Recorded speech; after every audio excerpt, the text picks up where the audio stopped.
भारत में सोने की कीमतें लगातार आसमान छू रही हैं। मिडिल क्लास की पहुंच से सोना कोसों दूर होता जा रहा है। पिछले दिनों 24 कैरेट सोना प्रति 10 ग्राम 90,000 रुपए तक पहुंच गया था, जो कि सबसे हाईएस्ट रेट था अब तक के इतिहास में। ऐसे में क्या सोने की कीमतों में कोई गिरावट होगी, और अगर गिरेगा तो कितने रुपए तक ये गिरेगा, और क्या कहीं ऐसा तो नहीं कि अभी और महंगा होगा सोना? इन्हीं सवालों का जवाब जानने के लिए जब हमने दिल्ली के सराफा एसोसिएशन के महासचिव अभिषेक अग्रवाल से बात की तो उन्होंने क्या कहा, जरा सुनिए। मैं Abhishek Agarwal, general secretary the bullion and jewellers association, Kucha Mani, Delhi से बोल रहा हूँ। और जैसा कि मैंने आपने कहा कि सोने के भाव आसमान छू रहे हैं, तो कोई चीज़ आसमान छूती है तो नीचे भी आती है पलट के।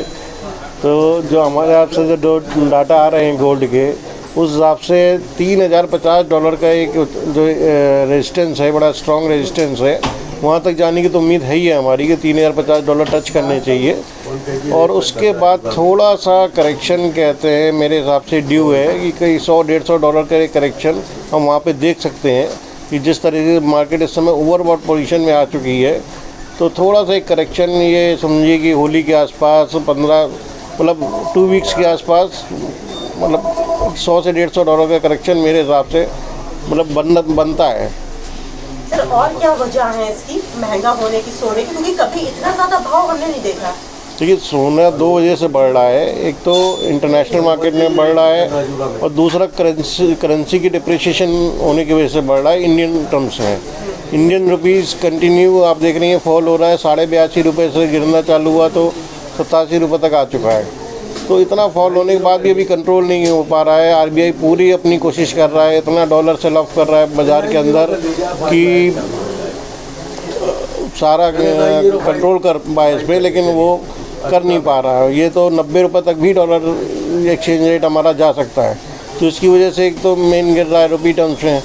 दूसरा, जो ट्रम्प गवर्नमेंट हमारी अभी नई फॉर्म हुई है यूएस में, उसने इतनी आक्रामक पॉलिसीज़ अपनाई हैं टैरिफ को लेके, तो सारी कंट्रीज़ में, चाहे वो चाइना हो, चाहे ब्राज़ील हो, चाहे वो कनाडा हो, उसके ऊपर पीछे आप देख रही हैं ऑटो सेक्टर में, फार्मा सेक्टर में, स्टील सेक्टर में, सब में इन्होंने अपना टैरिफ लगा दिया है। और फर्दर कई सारी इंडस्ट्रीज में 25% टैरिफ लगाने की बात कर रहे हैं। तो इससे इतना भय का माहौल क्रिएट हो चुका है पूरे वर्ल्ड के अंदर कि मतलब हर कंट्री आप समझिए कि चूँकि गोल्ड एक सेफ हेवन है, तो गोल्ड में ही इन्वेस्ट करना चाह रहा है। तो लोग अपने रिजर्व बढ़ा रहे हैं गोल्ड का। चाइना तो आप देखिए कंटिन्यू पिछले 2 साल से गोल्ड बाई की ही जा रहा है, अपना रिजर्व्स बढ़ा रहा है, उसकी भी मेन बाइंग है। दूसरा, एक पैनिक फैक्टर जो क्रिएट कर दिया है ट्रम्प ने, तो उसकी वजह से ये माहौल बिगड़ा है। अब थोड़ा सा कोई ऐसा स्टेटमेंट आता है ट्रम्प जी की तरफ से कि कुछ जो जितने वॉर वगैरह चल रहे हैं उनमें थोड़ी सी शांति आती है, ये यूक्रेन वगैरह वॉर, रशिया यूक्रेन वॉर में कुछ इंटरवेंशन करके लोग जो अभी मीटिंग नेक्स्ट वीक डोनाल्ड की मीटिंग शायद सुन रहे हैं कि रशिया के साथ होने वाली है, उसमें यदि कोई पॉजिटिव रिजल्ट्स यदि आते हैं तो इमीडिएटली हम थोड़ा सा करेक्शन उस समय देख सकते हैं। सर, अभी कितना भाव है आज का?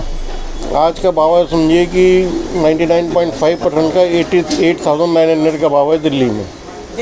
हाँ। अच्छा सर, अभी इसके क्या भाव गिरेंगे? मतलब गिरेंगे तो लगभग कितने तक जाएगा सोना?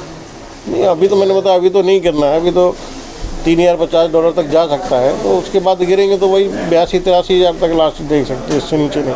82-83 हज़ार तक। दिल्ली से अंजलि सिंह राजपूत की रिपोर्ट, लोकल 18।